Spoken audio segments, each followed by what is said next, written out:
Before history reduced the Titanic to rust and numbers, it was filled with human dreams. Among them was a young man chasing hope and a young woman bound by privilege. Their brief love, born on the world's grandest ship, would outlive the ocean that tried to erase it. Jack Dawson was poor, restless, and young enough to believe the world still owed him wonder. Orphaned early and hardened by the streets of America, he survived on art, instinct, and luck. Luck followed him to a smoky card table in Southampton, where, with a grin and a risky hand, he won 2 third-class tickets aboard the RMS Titanic, the largest ship ever built, hailed as unsinkable. To Jack, the Titanic wasn't luxury. It was a bridge to a better life.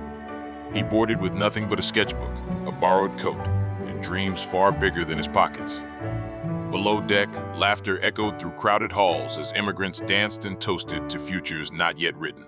Jack felt alive, free, and untethered. High above him lived Rose DeWitt Bucater, a young woman suffocating beneath silk dresses and silent expectations. Engaged to Cal Hockley, a wealthy but cruel man, Rose's life was already planned. Marriage, status, obedience. Even the priceless blue diamond Cal gifted her, the heart of the ocean, felt more like a chain than a treasure. On the ship's stern, Rose stood at the edge of despair, staring into the black Atlantic. The cold wind whispered escape. Jack saw her just in time. Their meeting was accidental, electric, and impossible. He talked her back from the edge, not with wealth or promises, but with honesty. From that moment, the distance between first class and third vanished. Their worlds collided quickly. Jack showed Rose how to laugh freely, how to spit into the wind, how to dance without caring who watched. He sketched her, not as society demanded, but as she truly was, brave, curious, alive. Rose showed Jack beauty beyond survival, a tenderness he had never known. But shadows followed them. Cal grew suspicious, using the diamond as leverage and power. When the heart of the ocean went missing, Jack was framed and locked below deck, his freedom stolen just as love had found him. Above them all, the Titanic surged forward through icy waters, its passengers blissfully unaware. The ship cut through the Atlantic with confidence, too much confidence, and in the darkness ahead, an iceberg waited. Vision came softly, no explosion, no screams at first, just a shudder, like the ship had brushed against a thought. But below deck, steel tore open, and seawater poured in with merciless speed. The unsinkable was bleeding.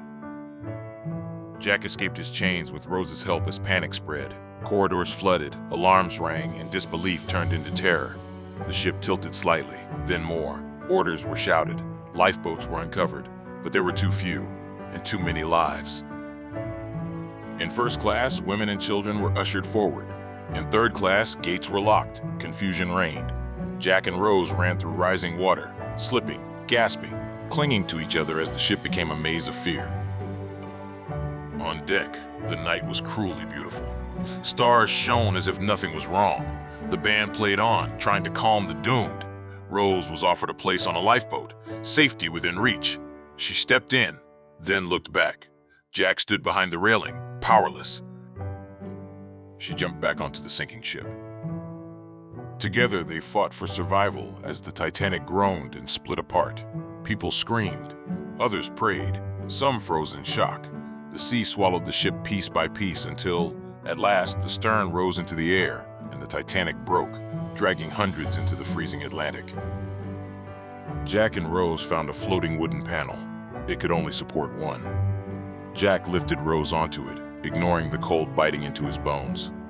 Around them, cries faded one by one as hypothermia claimed the sea. Jack stayed awake as long as he could, speaking softly, making Rose promise to survive, to live fully, to never let go of hope. His voice slowed, his breath steamed less. By dawn, Jack Dawson was gone, claimed by the ocean, his sacrifice unnoticed by the world. Rose survived. Rescue boats returned to a sea of silence and bodies. Rose was saved, clutching Jack's promise instead of the diamond, which she kept hidden. Years later, she would stand above the same waters, now old but unbroken, and release the heart of the ocean back into the depths, returning it to the place where love had cost everything.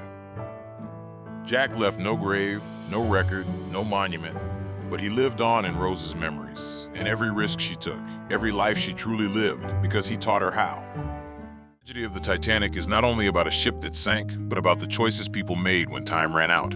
Jack Dawson had no wealth, no status, and no guarantee of tomorrow, yet he gave the greatest gift possible, his life, so someone he loved could live.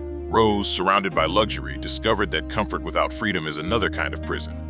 Love showed her the courage to choose life on her own terms. The ocean claimed the Titanic, but it could not drown the meaning behind Jack's sacrifice. His story reminds us that true value is not measured in diamonds, titles, or power, but in selflessness, compassion, and the impact we leave on others. In moments of crisis, who we are is revealed. Would you cling to fear or become someone's lifeline? Narrativia, where words weaves wonders. Like, share, and follow for more. This content was generated with the assistance of artificial intelligence for storytelling, narration, and visual presentation purposes. While care has been taken to provide an engaging and informative experience, some elements may be dramatized or simplified. The video is intended for entertainment and general educational use only. Viewers are encouraged to enjoy the presentation and independently verify facts, conduct their own personal research, and form their own conclusions.